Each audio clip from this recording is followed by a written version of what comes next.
Everyone, कैसे हैं आप लोग। उम्मीद करती हूँ आप लोग सब बहुत अच्छे होंगे, अपने अपनों के साथ खुश होंगे, स्वस्थ होंगे, मस्त होंगे।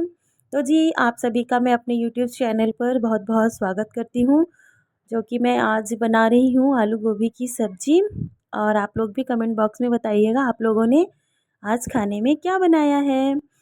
तो मैंने यहाँ पर पता है, ठंडी का मौसम चल रहा है ना, तो गोभी को बहुत ही बारीकी से साफ़ करना होता है। उसमें पता है नीले नीले हरे हरे कीड़े भी निकल जाते हैं मुझे बहुत बेकार लगता है फिर। देखिए, मैं बहुत अच्छे से गोभी साफ़ करती हूँ, चाहे मुझे 10 मिनट लगे चाहे 15 मिनट लगे। मैंने यहाँ पर सारी गोभी साफ़ कर ली है और फिर मैं इसको गर्म पानी में 2-3 पानी से धुलकर गर्म पानी में भिगा कर रख देती हूँ। और फिर देखिए, इसको मैंने यहाँ भिगा कर रख दिया है जब तक मैं दूसरी तैयारी करूँगी। आलू लेकर आई हूँ और ये इस सीज़न के नए आलू हैं, तो इनको ज़्यादा छीलने की ज़रूरत तो नहीं होती है। लेकिन हाँ, थोड़ा-सा गर्म पानी में अगर इसको मसलते रहो ना, तो ये छूट जाते हैं और भीगने के बाद आराम से हाथ से ही धुल जाते हैं। मैं तो हाथ से धुलती हूँ इसको, बस हल्का-सा रब करके। फिर यहाँ पर मैंने लोहे की कढ़ाई ली है और उसमें सब्ज़ी बनाई है। मैं लोहे की कढ़ाई अब धुलकर उसमें तेल लगाकर रख देती हूँ, जिससे भी ना इसके ऊपर जंग नहीं लगता। और मेरी मतलब आदत है कि अगर सब्ज़ी बनानी है तो मैं ना 1 कप चाय रख लेती हूँ अपने पास ठंडी में, फिर बनाती जाती हूँ खाना और चाय पीती जाती हूँ। फिर थोड़ी देर पहले मम्मी आ गई थी, फिर मैंने वो चाय अपनी मम्मी को दे दी और फिर मैंने दूसरी छान ली थी। फिर हम दोनों चाय पी रहे थे और सब्ज़ी भी बना रही थी मैं। फिर मैंने यहाँ पर देखिए गोभी पहले ही फ्राई कर लेती हूँ मैं, जीरा डालकर, और कुछ सरसों के दाने भी डाल देती हूँ। जीरा, सरसों के दाने और गोभी डालकर फ्राई कर लेती हूँ। मैं ना गोभी के साथ ही बारीक कटी हुई प्याज भी डाल देती हूँ। मैं हरी मिर्च नहीं काट के डालती हूँ, हरी मिर्च ना मैं मसाले में ही पीस लेती हूँ। नहीं तो अगर दाँतों के नीचे बच्चों के आ जाती है ना, तो फिर वो खाना ठीक से खाते नहीं हैं। इसीलिए फिर ये देखो, मैंने ना यहाँ पर गोभी आलू दोनों फ्राई कर लिए थे अच्छे से। अब मैं इनको अलग प्लेट में निकाल लूँगी। उसके बाद मैं यहाँ पर तेज पत्ता और गोल मिर्च और लौंग और कुछ खड़े मसाले, और ये मैंने जो मसाला है ना, ये मैंने खुद से हाथ से सिल पर पीसा है। जी हाँ, सिल पर पीसने की बात ही कुछ मतलब अलग होती है। बहुत अच्छा टेस्ट आता है इससे सब्ज़ी में। और फिर मैंने यहाँ पर देखिए पूरा मसाला यहाँ पर डाल दिया था और फिर चलाते-चलाते बहुत ही अच्छा इसमें जब कलर आ गया था ना, हल्का-सा पानी डाला था मैंने। मैं बाद में पानी डालती हूँ, लगातार नहीं। इसीलिए फिर मैंने यहाँ पर मसाला पकाने के बाद थोड़ा-सा स्वाद अनुसार नमक डाल दिया था अपनी सब्ज़ी के अकॉर्डिंग।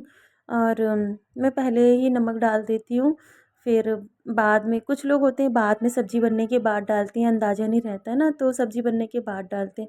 एक तो मुझे बार-बार हाथ धोने की और गैस साफ़ करने की, स्लेब साफ़ करने की ना एक बीमारी है। मुझे सब लोग यही कहते हैं कि आपको बार-बार हाथ धुलने की बीमारी है और स्लेब पोंछने की। मेरी नंद हमेशा मुझे यही कहती हैं कि आपको ये कैसी बीमारी है मैं बोलती हूँ पता नहीं, मेरी आदत है। और मैं ना जब मतलब ऐसा थोड़ा-सा सब्ज़ी घर में बनाना होता है ना, तो मैं अक्सर टमाटर की प्यूरी ऐसे ही बनाती हूँ। नहीं तो अगर पता है मिक्सी में बनाओ 2 या 3 टमाटर की, तो वो जार की ही हो जाता है पूरा, इतना पेस्ट निकलता नहीं है।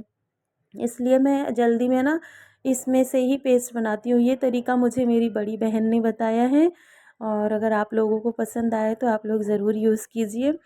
तो इससे जल्दी टमाटर की प्यूरी बन जाती है। और ये जो ऊपर के छिलके रहते हैं, अगर आप लोग मतलब इसको काट कर भी डाल सकते हैं। मैं कभी-कभी डाल देती हूँ इन छिलकों को काट के छोटे-छोटे कैंची से, तो ये भी गल जाते हैं। लेकिन मैं अगर जैसे ठंडी में कोई-कोई हरे रहते हैं ना साइड-साइड के, उठ के उसके हेड पर, तो मैं उसको फेंक देती हूँ।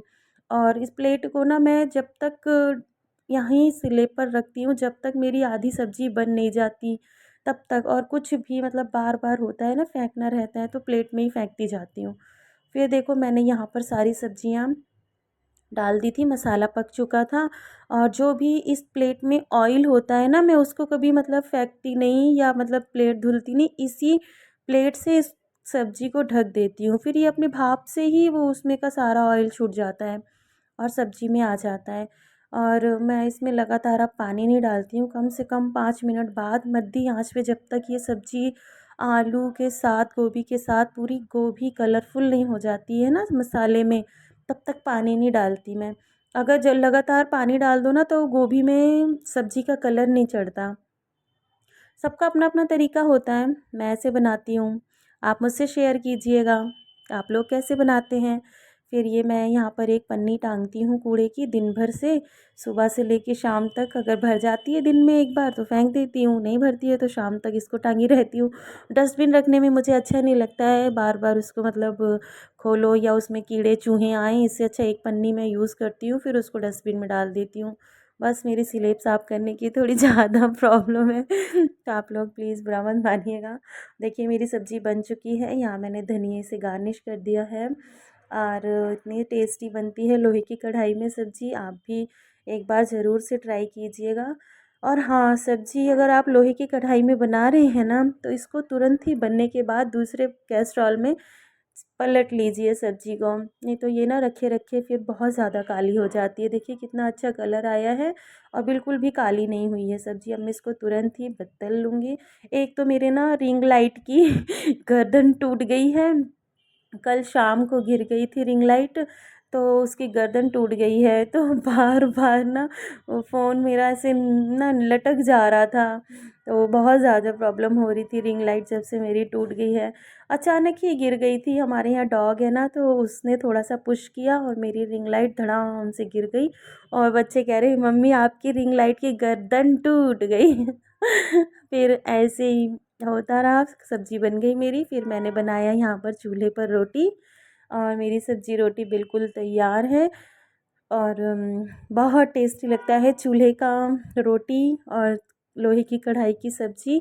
पहले मैंने सोचा था कि यहाँ बाहर सब्ज़ी बना लूँ, लेकिन फिर पता है बारजे पर ना सामने भैया लोग सब खड़े थे, इसीलिए फिर मैंने यहाँ सब्ज़ी नहीं बनाई, बस रोटी जल्दी जल्दी बना ली थी।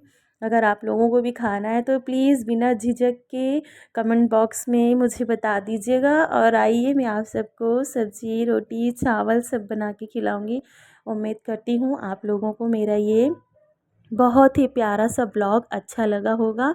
प्लीज़ आप लोग पूरा वीडियो देखिएगा मेरा, और मुझे कमेंट बॉक्स में बताइएगा आपको मेरा ये व्लॉग कैसा लगा, और लाइक करना, सब्सक्राइब करना बिल्कुल भी मत भूलना प्लीज़। और हाँ, बेल आइकन ज़रूर से प्रेस कर दीजिएगा। Thank you.